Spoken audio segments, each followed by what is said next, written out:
Hey guys, welcome back. I'm EDC Connor and got my Breitling from service. It's a A23322. If I said that right, I will put it in the title. It's a bit it's a bit too much numbers for my liking. Anyways, this is a Navitimer 43.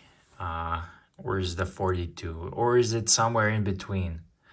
Who cares? As long as it's not 46, because I had 46 and I could not wear it. If you want to see, I had a World Time 46 and it was tad too big for me, and I like this one. What's good, I got it back from service. It just needed, I got it, and whenever I got a new car, I take it to oil change and all that good stuff, and that's what I basically do to my watches.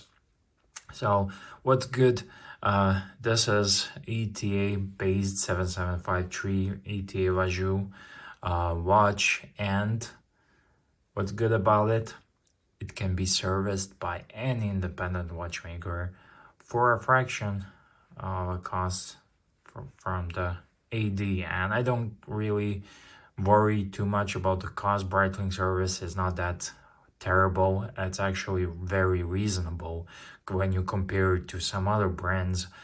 However, I hate the wait. The wait is killing me. I'm not a patient guy. So enough about me. I just wanted to show you my Breitling and call this video review, but basically it's my own, like, one Mr. Nice Guy from UK said you own drivel. I had a run-in with an elderly gentleman from the UK regarding some of his Seikos. It's a long story. If you want me, I can tell you all about it, but yeah. I like this Breitling's B. However, I like the wing logo. My previous one, Breitling, had a B logo, which is okay, but I like the wings logo. That's for me, quote unquote, Breitling. My story with the Breitling goes way back, and I can show you the watch and review and the hands and incline indices and polished hands and AR coated sapphire crystal and 22 mil lug width and all that good stuff.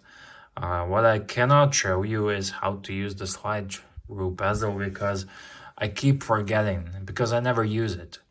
Last Breitling I got that the cardboard stuff you get with them, and I learned to use it. Then I never again really had to, and I kind of forget, so I'm not the best guy to explain you this.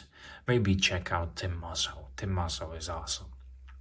Anyways, I think this watch is just awesome. This is aftermarket leather on Breitling buckle. I have this saved from my Crosswind. I actually got this one with a tang buckle, and it's great. Just wanted to show you. This is a black dial.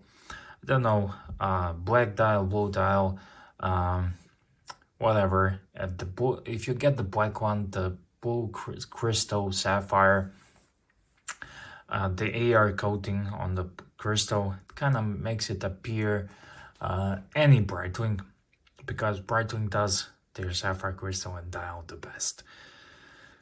It feels like you can pick up the hands and you can touch the dial. That's how they do it well. And if you get any black Breitling, it will appear bluish in real life. And if you get the blue Breitling, then it's certain lights, and in the evening it will appear black. So don't value too much which color should you get. I think you should just get one. This is iconic. This is icon. There's been so many reviews out there that I'm not gonna even bother to tell you about the history. This is a pilot watch, quote unquote pilot watch, the true pilot watch.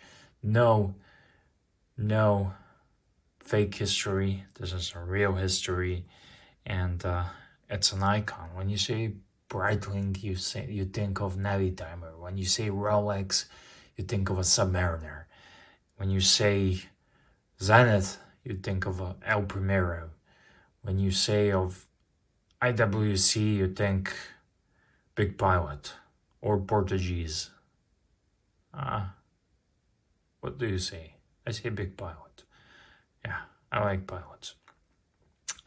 So yeah, pilot watch. Let me show you on the wrist. Quickly show you back of it. Just gorgeous. It's been well worn and taken care of, but I serviced it. I've been wearing it, and let me just put away my G-Shock and show you on my wrist. 18.5 centimeters, 7.25 inch. I'm not really good with inches because nobody using that. Yeah, but I just love it. Recently, in between I got this watch, and in between I had the chance to get something even bigger that I like, which is Explorer 2, and but I decided not to get it because it would meant that I had to quick sell my Navitimer, which I just got. And one thing that I learned during the period of mine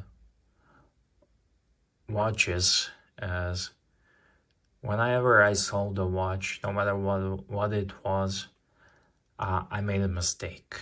And whenever I bought a watch, I did right.